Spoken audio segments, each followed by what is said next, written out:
I'm come with my friend. Sanjay, hi guys. So Sanjay is from Hyderabad and he come to the Shaniwarwada here. So it's our responsibility to tell him which is the famous places here. But I want to ask him, Sanjay, how you find this place? Basically, I have come here for the darshan of the Guru Seat. Then after just simply I was exploring nearby areas. Then I have just come and I have met the Guru. Yeah. So give people tips how to approach people. The simple tips.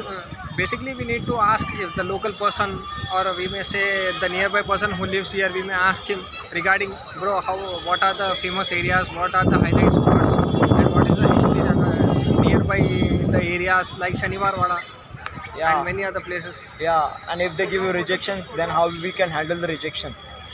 Anything whatever we are going to do, first thing we should think in our mind that rejection is going to come definitely. There is nothing that we are going to spot it on the first time. Yeah. Basically, I wanted to tell you one thing. If I genuinely wanted to know something and you reject me, then there is no rejection because genuinely wanted to know something, right? So let's take example. You go to Pune, take a rickshaw, and that rickshaw driver give you rejection. But you want to go to your stop at anyways. Definitely, I am going to try my second one. I will search for second rickshaw person or any other person. There is no. I'm not going to be demoted. What the place I have come here, they are not accepting all. Yes.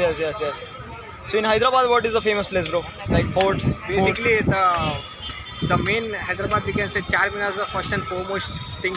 Yeah. Then there is a Golconda Fort, Okay. Falaknuma Palace, Chaumala Palace. There are many of the palace. Okay. It's basically known as the Nizam's place, Nawab's. Yeah. And, it is basically for the place is also really like Nawab only. Okay. So I want to ask you how to speak English because I make the content for the people who are struggling in English. They know the grammar. They know everything here, but they are struggling from here. Yeah. So you give any tips to talk to them? Basically, when we speak, our fluency and pronunciation also increases because, like example, we have muscle prints also. Yeah. Regarding if we drive the bike, our hands, our fingers flexible directly. It doesn't need to move them when we drive regularly. So that's the thing. Same. We need to talk regularly so that our language and our fluency also will increase very smoothly. There is no need to put any efforts regarding it. Yeah. I come from a Marathi background, guys. I still speak English, so do not accept the circumstances as you are and make your circumstances by your actions. And I am also from Marwadi background, but too I am trying to speak as much as fluently possible. There is nothing, we can try anything. There is nothing bad in trying, but the person who is not trying and who is not exploring the things, we may say him he's nothing. He's fearing to try.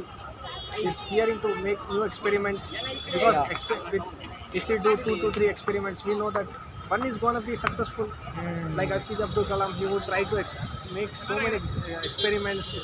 Then he made this many nuclear bombs. He was a big man. Yeah. Guys, one last thing I want to tell you is that become like a fish. Try until your last breath. Try until your last breath. Try until you speak. Speak until you spoke. What do you think about this? Yes, the thing is same. Be like a fish and try not to move within your boundaries. Try to move out of your boundaries. So we'll be able to know. Let people laugh on you. Let people do whatever they want on you.